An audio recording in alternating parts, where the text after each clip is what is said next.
വാഹനാപകടം 6 പേരാണ് മരണപ്പെട്ടു പോയത്. 4 കുട്ടികളും പിന്നീട് ഒരു കുട്ടിയും മരണപ്പെട്ടു.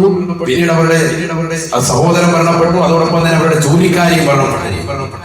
4 കുട്ടികളുടെ ജനാസ കൊണ്ടുവന്ന് വെക്കുമ്പോൾ ആ പ്രിയപ്പെട്ട പിതാവ് പകച്ചു നിൽക്കുന്നത് നമ്മളെല്ലാവരും കണ്ടതാണ്.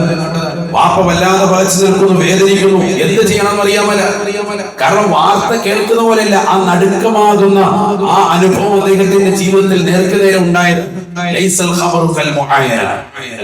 വർത്തമാനം പറയുന്നത് പോലെ, വാർത്ത കേൾക്കുന്ന പോലെയല്ല, നേർക്കുനേരെ കണ്ണുകൊണ്ട് കാണുമ്പോൾ അതിന്റെ ഭീതി വളരെ വലുതാണ്. അദ്ദേഹത്തിന്റെ മനസ്സിൽ നിന്നും ആകുന്നില്ല. നിങ്ങളൊക്കെ അതിന്റെ വീഡിയോ കണ്ടിട്ടുണ്ടാവും. അദ്ദേഹം പള്ളിയിൽ വന്നിട്ട് ഇങ്ങനെ അനക്കമില്ലാതെ വാപ്പ നിൽക്കുന്നത്.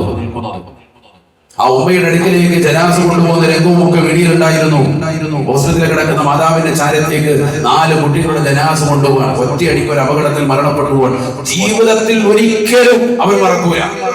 ഏതെല്ലാ സമയത്ത് ഏതൊക്കെ ചെറിയ കുട്ടികളെ കാണുമ്പോൾ അപ്പോഴൊക്കെ കൊടുക്കും ആ മക്കളെ. 14 വയസ്സും 8 വയസ്സും 4 വയസ്സും ഒക്കെ ഉള്ളതാകുന്ന പ്രിയപ്പെട്ട മക്കളാണ്. അല്ലാഹു മക്കളുടെ ദർജ ഉയർത്തട്ടെ. മരണപ്പെട്ടുയർന്ന അല്ലാഹു ശുഹദാക്കളുടെ പ്രതിഫലം കൊടുക്കട്ടെ. ഇത്തരത്തിലുള്ള മരണങ്ങളെ തൊട്ട് നമ്മയും തലമുറയും അല്ലാഹു കാത്തു സംരക്ഷിക്കട്ടെ.